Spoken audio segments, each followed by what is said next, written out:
Welcome, sentient beings from all known universes and beyond.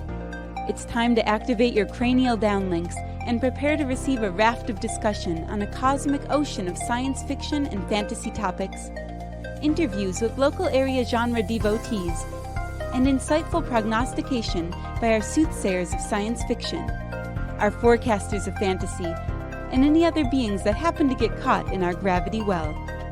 This is the Galactic Driftwood Podcast.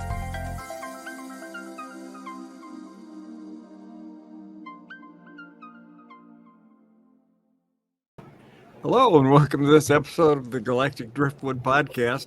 You're probably wondering why I'm laughing, and so am I. But anyway, here we are, and I'm Bill. I'm Linda. I'm Seth. I'm Jenna. I'm Chris. Am I the only one who knows why doesn't know why we're laughing? No, nobody. I have no idea. I assume it's Bill doing something horrible in the background. It's fine. Yes. I thought it's just because he was watching us dance to the opening. Yeah. Oh yeah. No, actually, I was frantically trying to reposition some dogs here while the intro ran. Come on, we want to see your dogs. Made it just in time. You guys are going to see my cat before the end of this episode. No, well, I'm sure they'll pop up at some point. Yes. I do my best to protect you from the butthole. Oh, thank you. I do my best. So anyway, I'm Bill. We already went through that. Yeah, we did that. We did. Where was I? You said you were Bill. We went through the whole. I'm Bill. I'm Linda. I'm Seth. We did that. Everyone knows who we are. Move on. Okay. All right. Well, in that case, I'm Bill. Bill's not here, guys. Well, Bill might be on something. Hey, Bill. Do you smell toast right now? I feel toasted. I don't know. Maybe is that the same? Anyway, welcome to the show, folks. Today we're going to be talking about Vox Machina. Oh my God! Mackinac. Vox Machina. Oh yeah, and The Last of Us. So let's start with Vox Machina. Vox Machina. Vox Machina. Machina. I'm trying to tell if Scanlan is biting something or violently vomiting. He is biting something. He is biting something. Okay. We'll talk about vomiting soon. There have been some moments in this season, and Chris, you haven't reached one of the best ones yet. I'm sure I haven't. So we talked about this a little bit before, right? And we only talked about the first 2 or 3 episodes. Yep. Chroma Conclave kind of became a thing, and now they're off to find these vestiges, right? Yeah. Yep. So they go ahead. Well, I mean, I was just gonna go into a bit of a recap, but whatever. Go for it. Yeah. So when we were first talking about it, we were only a couple episodes in. Dragons had come to the home kingdom of Vox Machina and pretty much wiped most of it off the face of the earth, calling themselves the Chroma Conclave, 4 extremely powerful chromatic dragons. There was a lot of real gnarly violence in that. So much collateral damage. Yes, lots of death. Yeah, Vox Machina returned to Whitestone, Percy's hometown, to kind of regroup and also to get some survivors out. And they were directed to another city on the other side, basically on the other side of the world, where they might hopefully find the support they're looking for. They did not. They did not away because the city was like, I don't want to deal with this. And then they got they were sent after a vestige by a sphinx that they met in the city. And the So the vestiges are relics of the gods from the Cataclysm, the big war between the gods of light and the betrayer gods that happened back in Exandria's prehistory. So these are ancient, powerful relics that they can hopefully use to kill dragons with.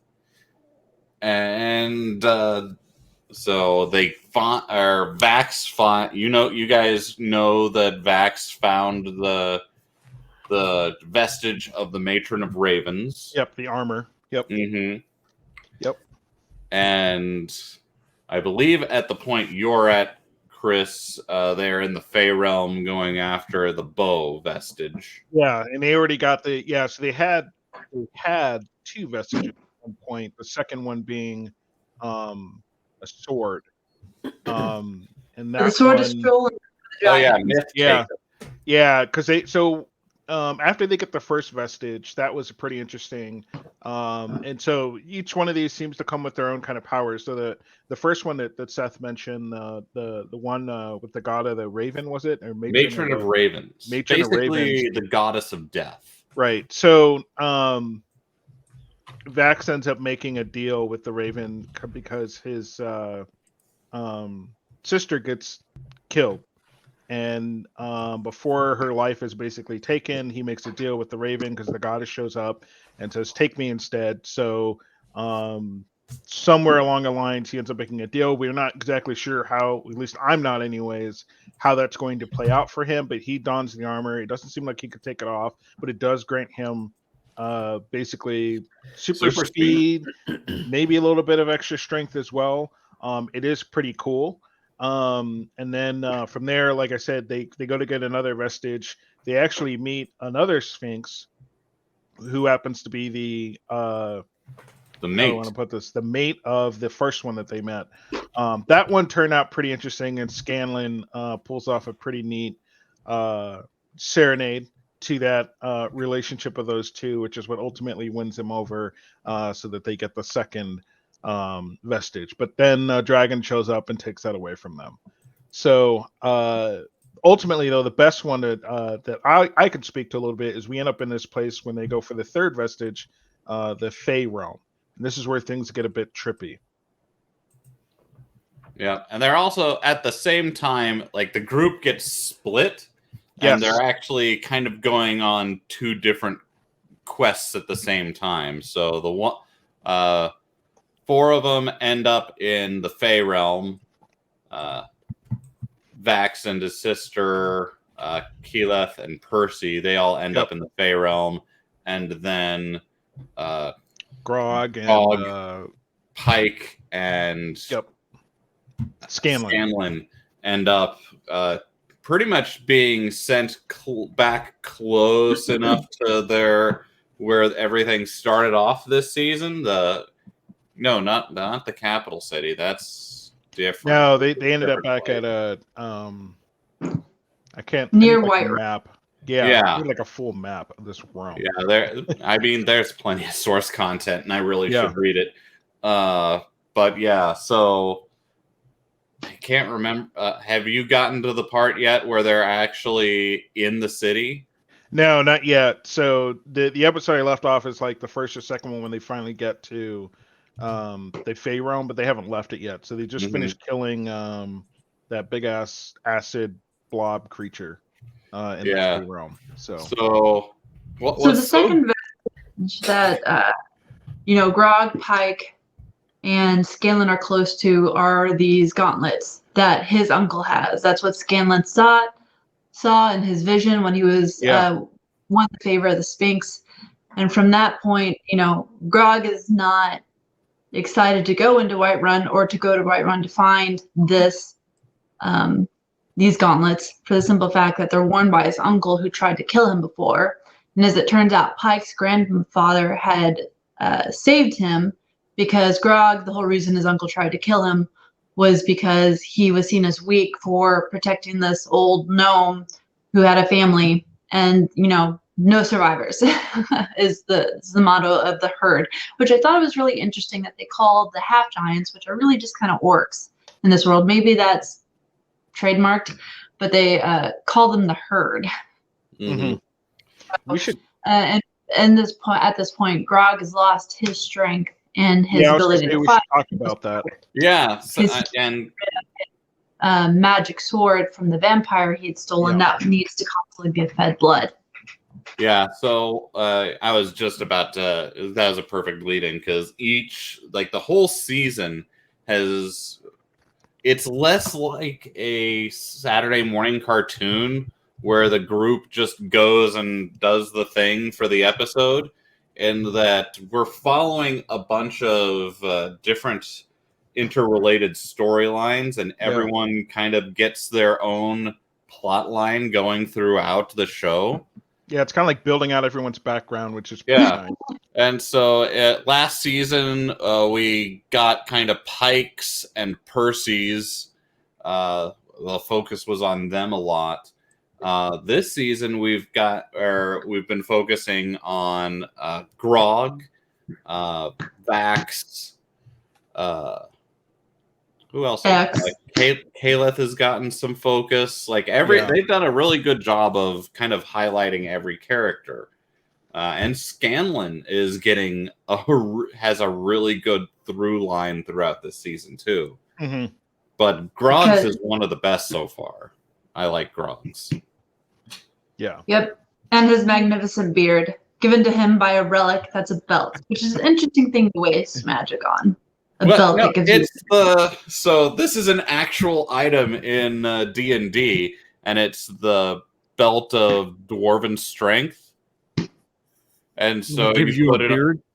Yeah, it does. It will actually give you a beard. Like every morning at dawn, you have a 50% chance to grow a beard, or the beard that you already have gets bushier. Yeah. I haven't really seen the strength come into play with this, but that's cool. Well, I mean, they've been abstracting a lot of the rules out of this. So yeah, they embellish. They do what they want with whatever pieces of it. So yeah, Jenna, as you were saying, he had that vampiric sword. So at some point, that sword drives him to a point where he starts to harm his friends, namely, he stabs Pike at one point and runs her through.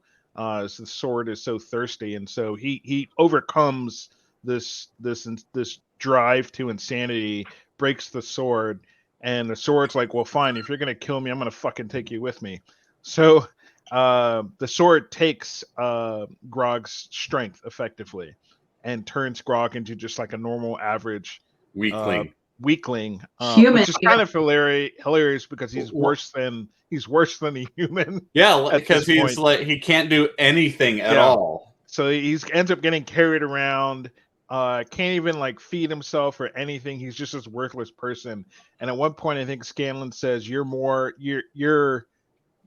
comparable to like a rug or something like that. Like you're not entirely useless. You could serve the purposes like a rug or something." Of a rug. Yeah. He just starts crying again. But his actual through line though is like when they first go to the city, where they're looking for help. He meets this old man in a temple who's just like, where does your strength come from? Yeah. And Grog's just like, my muscles, I'm strong and I got muscles. And then he gets the absolute shit beat out of him. Yeah. And it comes up again when they do the one-on-one with the Sphinx. And the Sphinx says, and you don't even know where your strength comes from, and flicks him off the platform like a pea, Yeah. But does he ever find out where his strength comes from? He does. And it's awesome. He does? Oh, that's going to be awesome then when I get to it. Yeah, I don't mind the spoilers either. I know that's eventually going to come, but I've been waiting for that epic moment. Mm-hmm. Yeah. I don't know. Do you care? Like, do we want to do full spoilers, or do we like leave the end of the season for you guys? Save that one for me. Okay. Save that one for me. Because I know what's going to happen, but I want to be surprised. There are several epic fights coming your way. And Jenna, how much have you seen? I've finished it. Then you know that there is one moment that will have Chris rolling in laughter. With laughter. It's true. Rolling so hard. Well, I was already Gina and I were dying the other day. So for those that don't know, we have a few different D&D sessions that we do, and in one of the last ones, my character Tarrant was vomiting rainbows, and I got to revisit that in the Fae episode in the Fae realm because Caliph and oh gosh, I keep blanking on her name. Vax. Fox. No, They end up Vex. Vex and Vax. ingest, some influential drugs and go on some By crazy ass trip. Yeah, by accident. And they go on a crazy ass trip. Well, when they start coming down from it, Caliph is like, I understand everything now. Everything's epic. And they go, and then she just starts spewing colors. It was like the most craziest Rainbow. thing. Yeah, just rainbows. And I was like, oh, that's funny. My character did that in D&D as well after ingesting Yeah, some... now you have a visual. Yeah, now I have a visual of what that experience was like. Yeah, this is them going on their trip. And Just FYI, I had not seen this episode before we did that. Yeah, no, I just that's why I thought it was amazing. I wanted to bring it up is that this is the kind of fun you can have with the game, and I appreciate the fact that Vox Machina went so far as to like, yeah, let's take this off the rails. And it was great. I thought they did a really good job of expressing how trippy things can be. Mm-hmm. And I think overall, without giving any spoilers, in spite of the spoilers we have given so far, I would say it's really entertaining to how they're bringing in the depth without losing the audience if you've never played D&D. So even if you've never played D&D and you're not really sure about adult animation, there's a lot of laughs in this and a lot of dirty jokes that you may want to keep considered for. Don't let your kids watch it. Just don't. Enjoy it for yourselves, an adult at the end of a long day. It's not for kids. On the jokes part, they're not just dirty jokes to be dirty jokes. They are very cleverly written. It is very well written for the most part. The dialogue is fantastic. They've conned Amazon into giving us a third season. They have to give us a third season at this point. Well, yeah, I mean, the end of the second season is a direct setup for the third season, and I don't know if they've already been renewed or not, but it's gonna be renewed. Checking. Because it is important. And I think, because it'd be really sad if we did lose it at this point. Well, that seems to be the trend, though, these days with some of the, a lot of the series makers and movie makers that, they'll set something up and, they won't finish it. And it's kind of left up in the air as to whether or not you get to see a complete telling of a story. And we see that happen a lot of times with series, not to go off on a tangent, but would not be surprised. But it is starting to get really annoying. Well, so Amazon announced on October 6th that they will do a third season. Okay. Yeah, and I think the third season will take them through at least or it should finish up Vox Machina, I think. I haven't actually watched no, actually, there's more for Vox Machina after this, I think. I don't know. I need to watch all of the actual seasons. Which, for those people who don't know, explain where you would be watching more of the story. So the Legend of Vox Machina started off on is Critical Role's first storyline, first campaign. There are a bunch of voice actors who are DM'd by Matt Mercer, and they just started off playing a game, much like anyone else, and then they were like, "Hey, we're having a great time. This is a cool world. Let's put it up on Twitch and see what happens." And they did, and it took off. And now they are in campaign 3. So Vox Machina was their first campaign. And their second campaign, I believe, is The Mighty Nine. And that is also getting a show on Amazon Prime. So far from discontinuing Vox Machina, they're actually getting more content.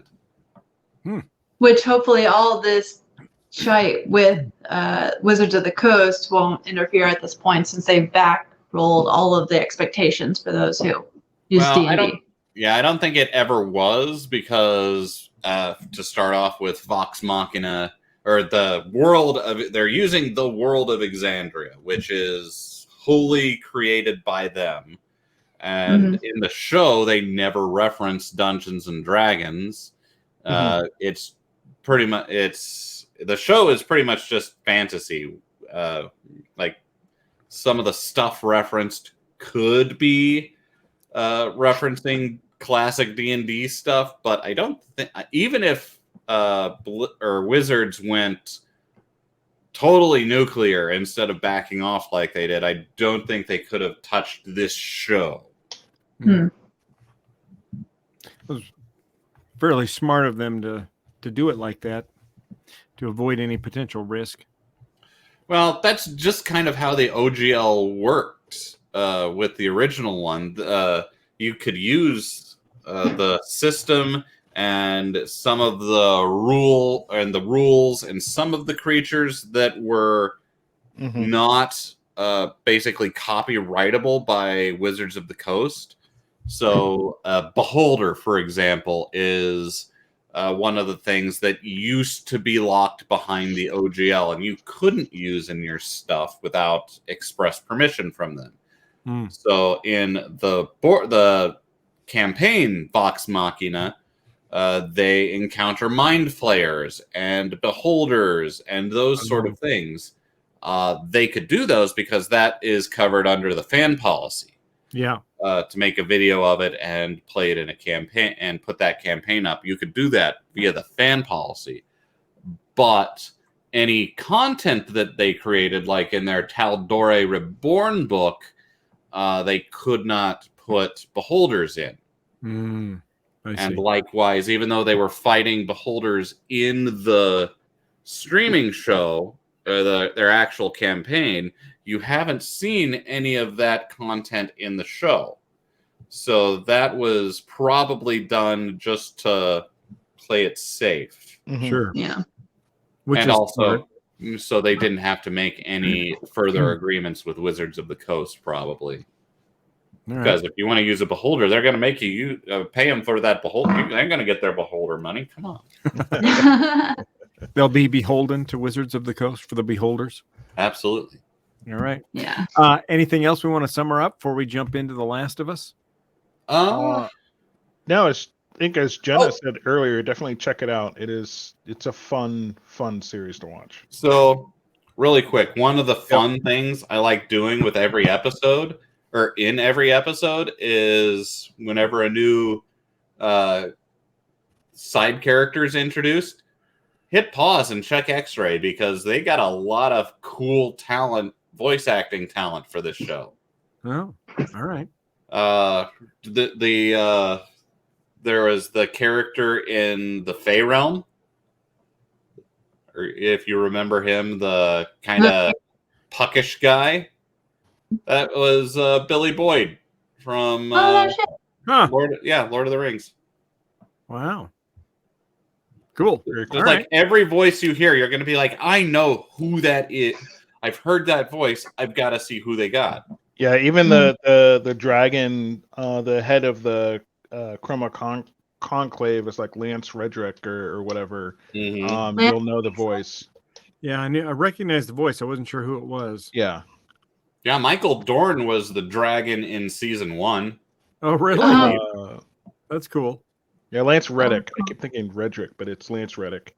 Okay. If you've seen Bosch or John Wick or that Resident Evil series, he was the in the Resident Evil series, he was the dad. Which is something we have to talk about at some point. This is the Resident Evil series. Even though there is no season 2, I finished it. I'm pissed about no season 2. So yeah, we'll have to do an episode on that, Jenna, for sure. Absolutely. But yeah, that's all. That was the last I had. It's just it's got such a cool voice cast, and the main characters are so good. All right, cool. Well, let's jump into The Last of Us then. So, Seth? I don't think you're caught up on it, right? You're only like one episode in. I'm only one episode in. I was not in a good place to be watching something like The Last of Us this week. Okay, and Jenna and Chris, you're all caught up, right? Yep. Yeah. Linda and I are about 18 minutes away from the end of the last episode 5, I think it That is. was So, released. And Yeah. you're probably only 5 minutes away because the whole episode counts includes the inside the episode. oh God, okay, all right, yeah. So, what are you guys thinking so far, Jenna? How are you liking it? Well, to summarize for anyone who's got doubts, because I can't do another zombie series, I think, yes, it's another quote-unquote zombie, even though it involves mushrooms or fungus as the instigator that sets us off. There's definitely...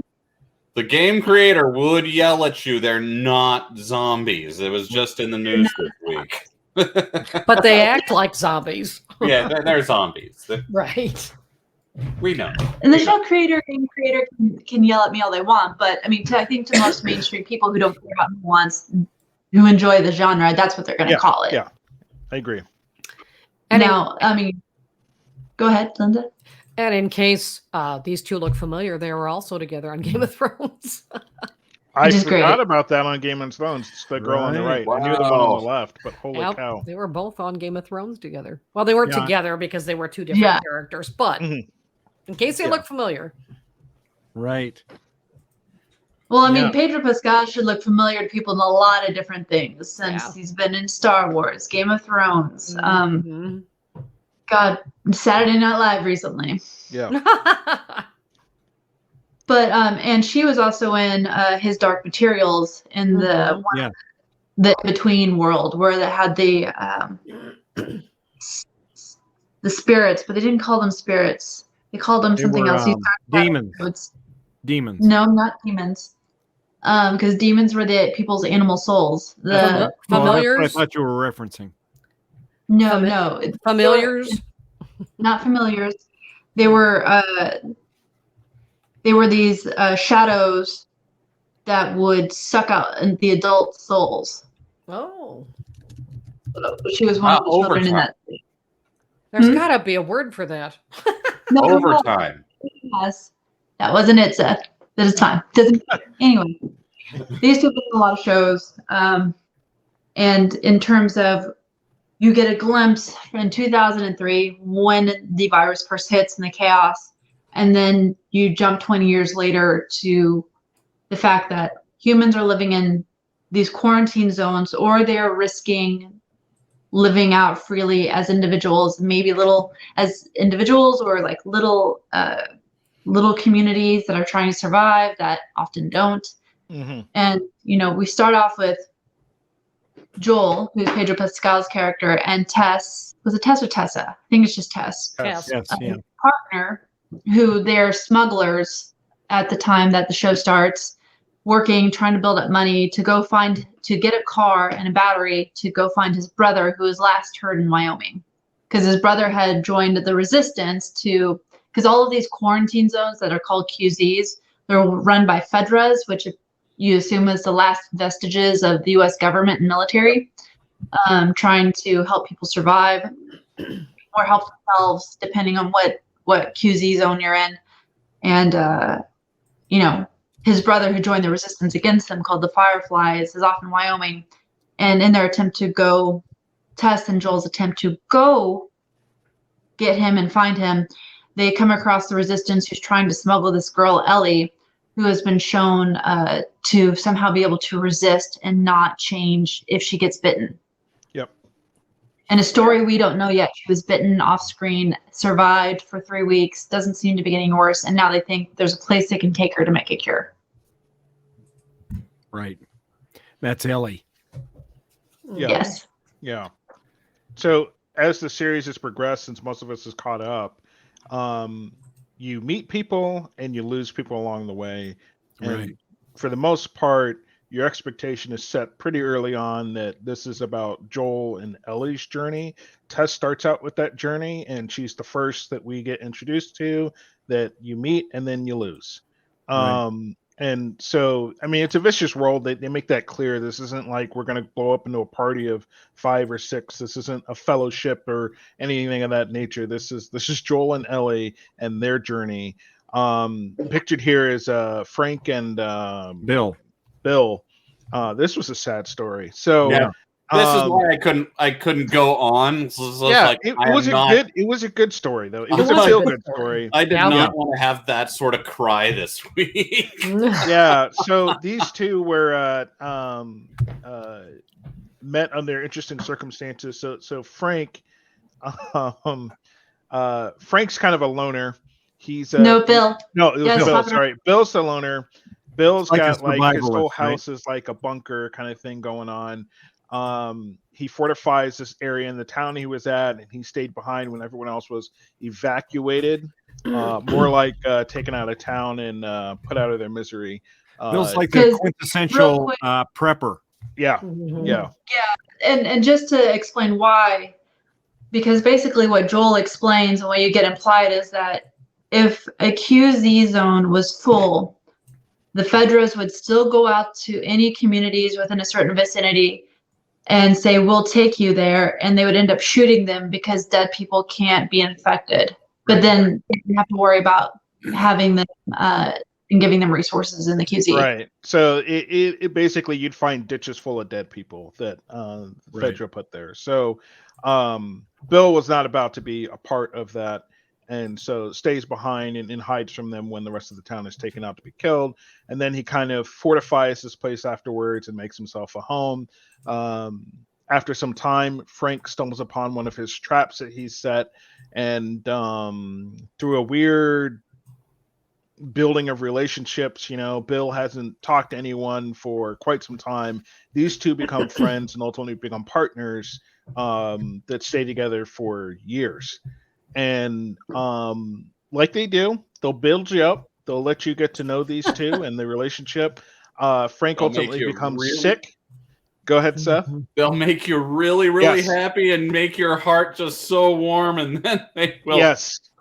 But they don't have for me to get there because I was expecting Bill. I was expecting Frank to take out Bill when he started playing that piano when they were in the very beginning. Yeah, and he was standing behind him. I thought, okay, here comes the baseball bat. Yeah, something. But it don't. went in a completely different direction. An unexpected twist. Yeah. So they give us some history on that and kind of give us another view of how maybe some people are living in this world. And they make it work together, and they even go through trials of raiders trying to break into their place, and they handle that. But eventually Frank falls ill, and there's no help that they can really get him. There's no doctors. They can't go get an MRI scan or whatever. So they tough it through, and then eventually Frank decides that he's done and is ready to take his own life. He's going to make the best of the last day, and he wants to crush up all his pills and OD and pass away silently in the night. And what we don't expect, or you do expect, is all right, how is Bill going to take this, and what's Bill going to do? And Bill decides that I can tell you what this Bill said. Yeah. As I'm watching it, we're watching it with Zach and Audie, and it's Linda and I and Zach and Audie watching it. And we're all like, oh, when he said, yeah, I want you to crush up, put in a glass of wine and all this stuff, and because I'm just done. And I said, yep, I'd be making 2 glasses, Linda. Yep. And he didn't just make 2 glasses; he did the whole bottle, I guess. So he decides, what, I've had a good life with you, or Bill, that is, and decides to end his life as well with Frank. So, but they gave us a story because we understand that Bill's a prepper. Well, Joel actually meets them along his journey and his uprising in the rebellion. So Joel is actually taking Ellie here, and they come and they find their deceased friend. So but Bill leaves Joel a note, says, take whatever you need. It's probably Joel that's going to find my dead body. I left the window open so I don't smell, but take all my supplies. I have a truck, and get where you need to go. And so then they continue their journey on, and then we get introduced to the next pair of people that are not going to make it. Right. See, can't do that show this week. Maybe not. I don't know when I'm going to be able to do this show, but I will say that episode 5, where we're at now with Kathleen, that was a satisfying ending.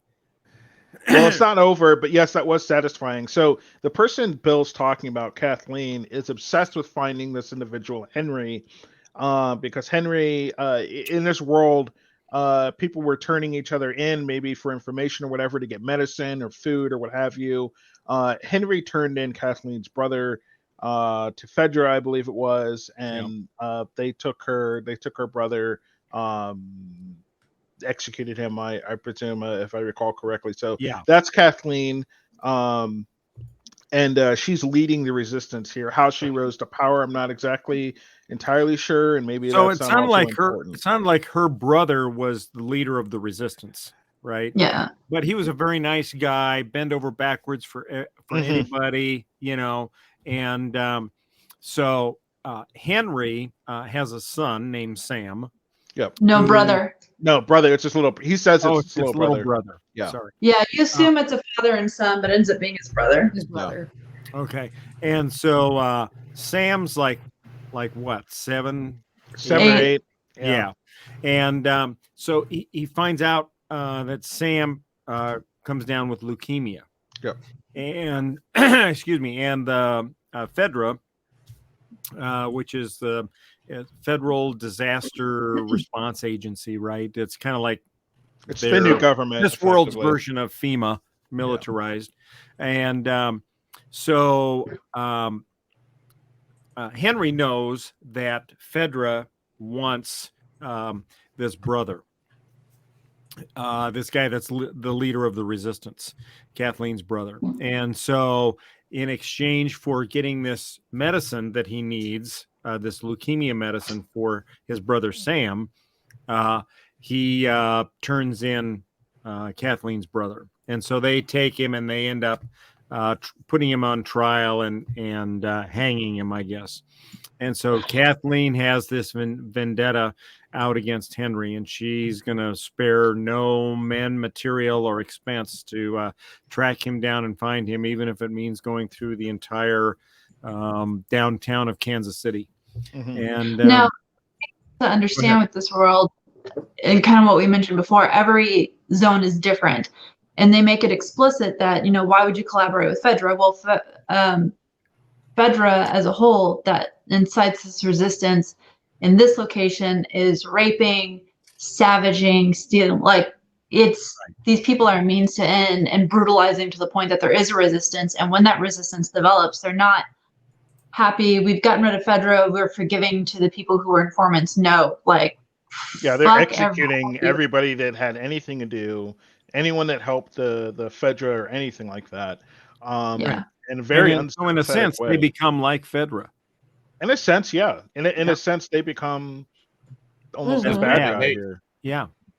But you can't blame them in the way, because, you know, when Kathleen's second in command comes and says, I know you're going to ask me to forgive, to let it go, but I can't. And I need to know if you're with me. And he says, your brother was a great man, but he didn't change anything. You got us here. Right. So there's just this acceptance that this is the way the world is. Right. So, anyway, so we meet Henry and Sam. They meet our leads, Joel and Ellie.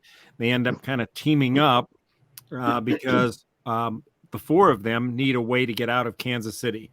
And Kathleen and her army of freedom fighters or whatever pretty much has the city locked down. So they can't, they'd have a tough time getting out on their own. Excuse me, my throat's a little raw. So they team up because Henry knows of a tunnel system that'll take them far enough out of town that they can get around the Fedra folks that are blocking the way out. But Henry doesn't have the wherewithal, the means, and he's not a violent person. He's never fired a gun. He doesn't hit people. Yeah, right. He's kind of a passive. He's a hell of a guy for never firing a gun. Right. Yeah, I don't know that I've seen that yet, but anyway. So anyway, they team up and they decide to leave town via this tunnel system that was kind of built underneath Kansas City by a developer that did a lot of the construction work in downtown areas. So, And they're pretty sure the federal soldiers won't be down there because supposedly this was an area that was popular by the infected. And but Henry knows that the infected were kind of cleared out of the underground tunnel system, so it should be safe to use. And turns out it was. Surprisingly. They managed to get out of town to the area where there's this bridge that's going to take them across the river and out of Kansas City, and they'll be good. But Kathleen has a guy stationed there watching that entrance to the bridge, that pass. And when they show up, he radios Kathleen, lets them know they're there, and starts trying to pin him down with a rifle, which doesn't work out very well for him in the long run. No. Well, this whole scene doesn't work out well for anyone. Right. And because what really makes it striking is it's the most infected that we've seen the whole show. And it's definitely kind of gives you an idea of what it would have been like in the cities at the height of the start of the infection. So, and they do a great job in terms of using real people and actors and makeup and some effects. And it's brutal. Yeah, we kind of get a hint of that as we see the Kathleen's army of freedom fighters looking for Joel and Ellie and Henry and Sam, and they're looking in this one building, and I think they're on the ground floor. They open up a door, and there's like a sunken area, and it's not clear at first what that is, but as they're in there looking at it, you see it kind of heaving up and down periodically, almost like there's things underneath that, which turns out there was. And when they get outside of town, there's an explosion, and that explosion apparently attracts the infected, and they just begin pouring out of this big hole in the ground, and it's looks like Armageddon all over again. And I'll bring something up here since you mentioned it. Kathleen's right-hand person brought this to attention that there was the ground moving underneath that building. She wanted Henry so bad, she put the risk of everyone else's lives instead of dealing with this problem. Right. Her priority was capturing Henry. Right. And so it does come back to bite her. Literally. Literally.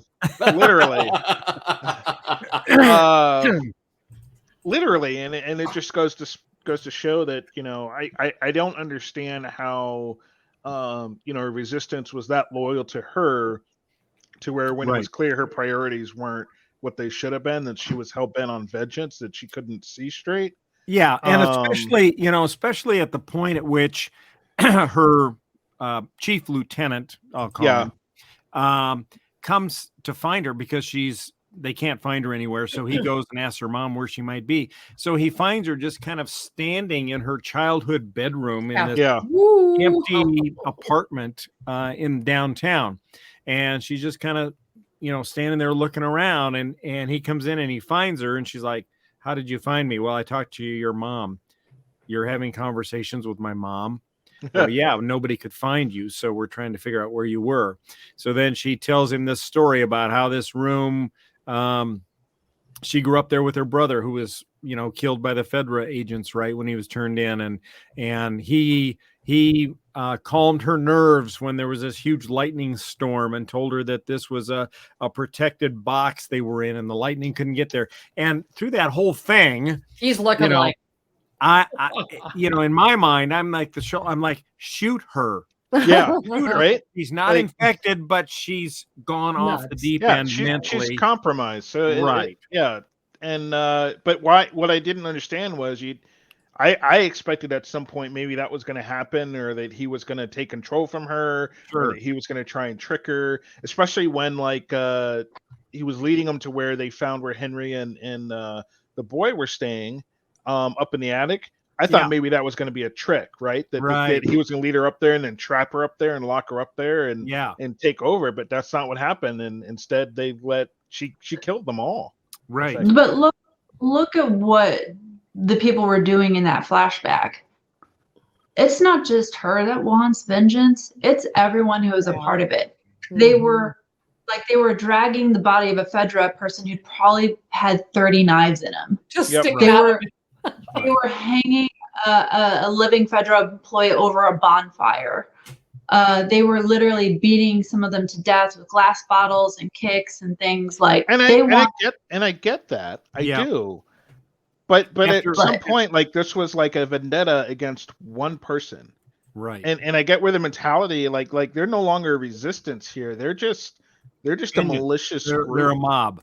They're a Mhm. mob. Yeah. Mhm. They are not a They're- resistance. They don't see Right. good or bad. They just see us and everybody else. I can understand the feeling of the people that were in that Fedra camp in Kansas City, because they endured 30 years of Mhm. Funny. rape and murder and injustice, right? So when they finally broke out and got the upper hand and were able to take out the soldiers, I can understand a lot of that pent-up frustration being taken out, Mhm. right? Mhm. But now we're some period of time, weeks after No, that. 10 days.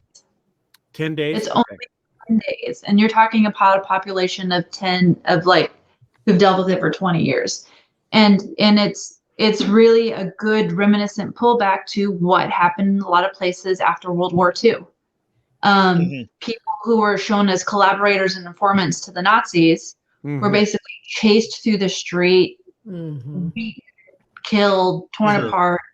I mean, even though if they were just trying to survive themselves. Right. Right. I mean, Yeah, and that's the with thing. human They nature. were all just trying to survive.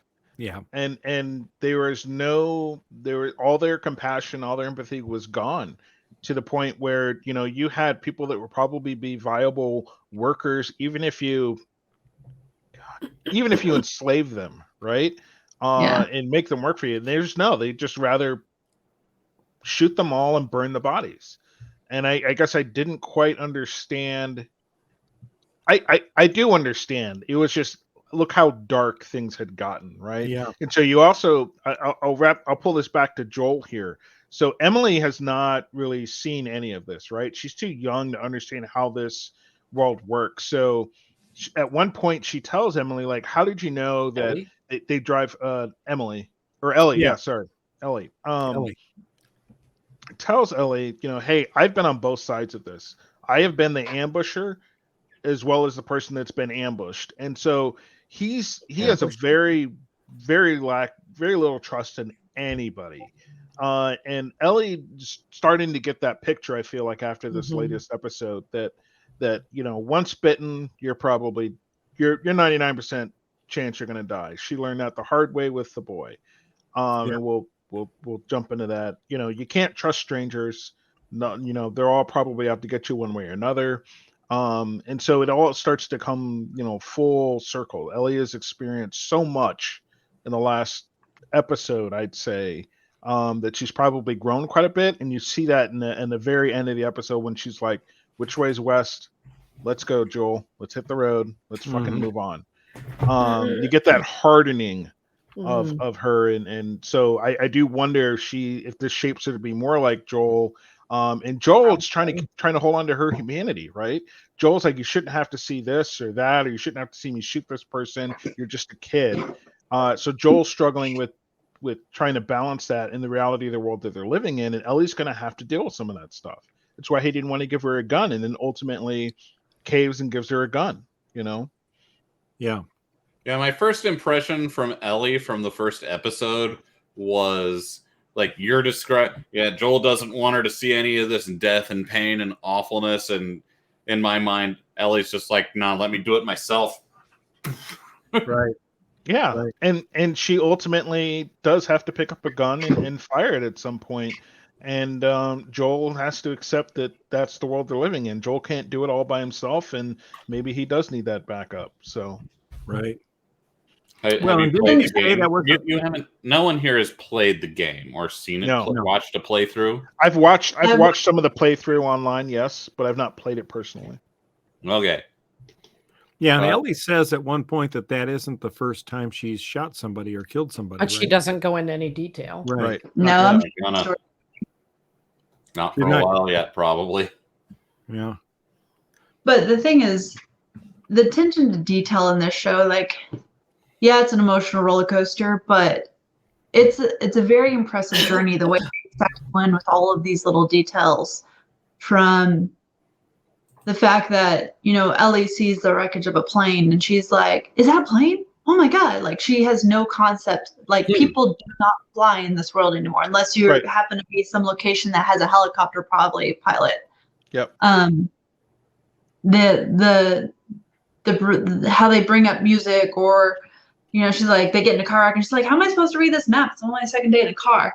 Right. Yeah. It's really well.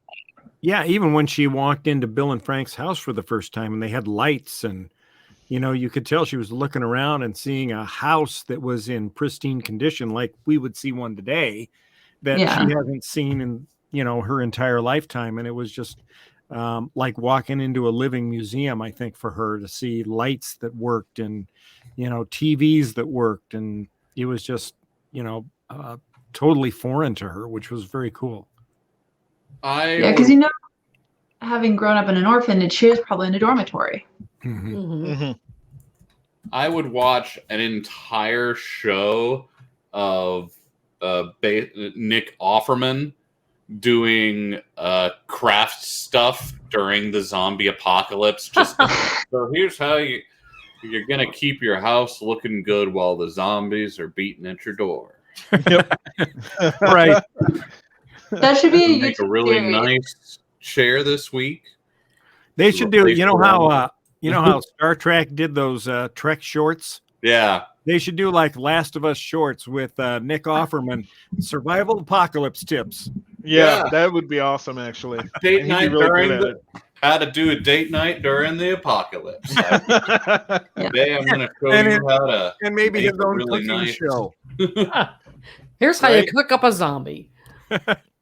Oh, man. So we've got 4 episodes left, and there's probably a lot that's going to happen in these last 4 episodes, and I kind of hope HBO keeps doing the 2-a-week release from now to the end, because 7 days feels too long. I'm such a binger, but I couldn't resist starting the series, and now I'm in this position. They said the next episode comes out Sunday the 19th. Yeah. So we got a little bit of a wait, but so it's good. So I encourage you to check it out if you're watching it. Let us know what you think, what your favorite episode was so far, and how would you survive the zombie apocalypse? Would you let them take you to a QZ, a quarantine zone, and try to survive there with other assuming people? You made it? Yeah, or would you try to go on your own? Look at me. I'm not survivor material. So, Seth, you're saying you'd be in the QZ? No, I'm saying I wouldn't survive the initial infection. Like, the initial survivors of that infection are going to be runners, because those are fast zombies. They are fast. Right. Yeah. It might be a World War Z. It did remind me when they were all coming out. That really. Oh, yeah. Me. If they're slow zombies, I've got a chance. If they're fast zombies, write me off at the very beginning. Yeah. And I would say that even if you think it's a typical, like, oh, it's going to be another zombie show, it's different enough that it definitely captures your attention. Now, let me ask you guys this question. I'm going to ask everybody but Linda, because I already know Linda's answer. I always get left out. If we don't know Linda's answer, though. Like, this isn't just a for you thing. We've got a whole show here that people watch. Let's get to the question. And okay. Yeah, we'll get to the question. Okay, so let's say you're in the zombie apocalypse, and let's say these fungus infected humans are running at you. They're coming for you, and it's you and your daughter, and you're trying to escape. And the only way you're going to get out of there is by sacrificing one of you. Do you push your daughter into the fungals to escape? Jeez. Or do you sacrifice yourself? I know why did you come up with this question, Bill? And I know why you think you know my answer. Yes.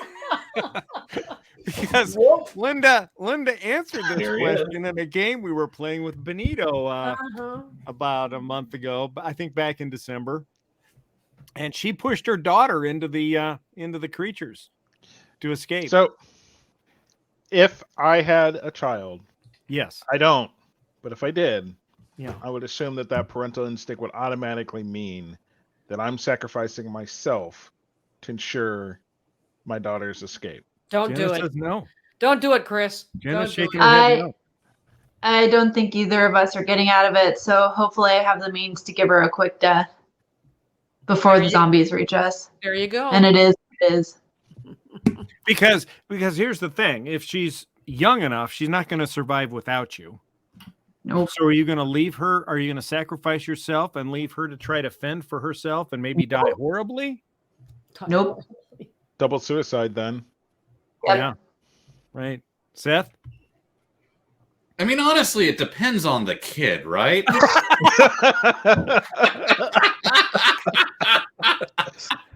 Also, 2 points. I feel like Fair. there's some variables in here to answer this question. Fair. All right. As Well- morbid as it is.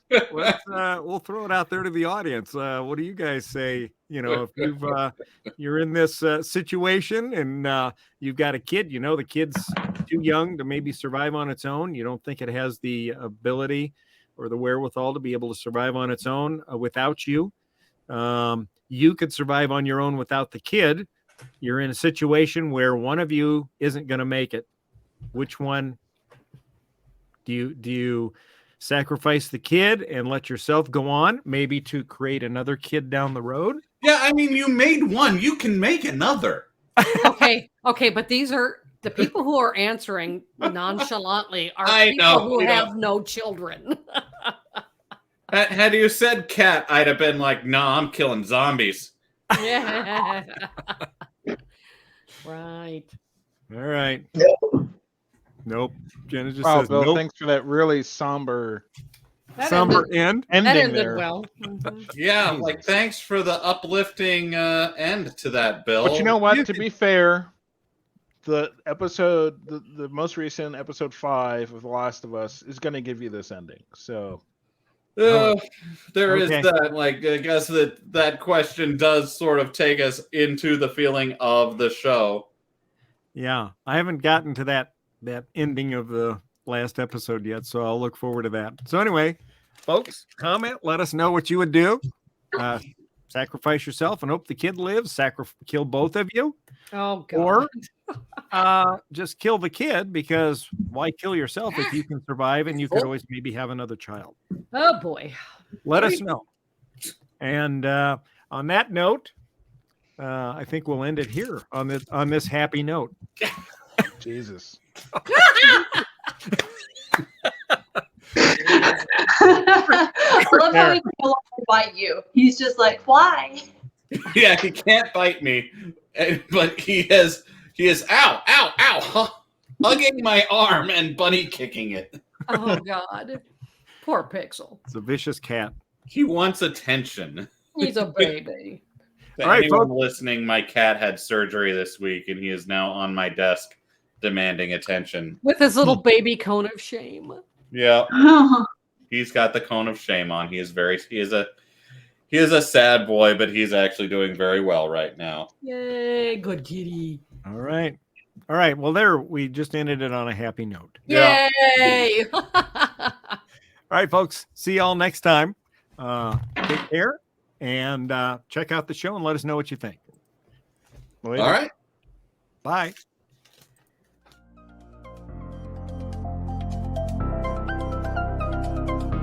Thanks for listening to this episode of the Galactic Driftwood podcast. For more information and past episodes, please visit our website at galacticdriftwood.space or subscribe to us on YouTube. And now, please deactivate your cranial downlinks, collect your towels, and be sure to watch your step as you exit our gravity well.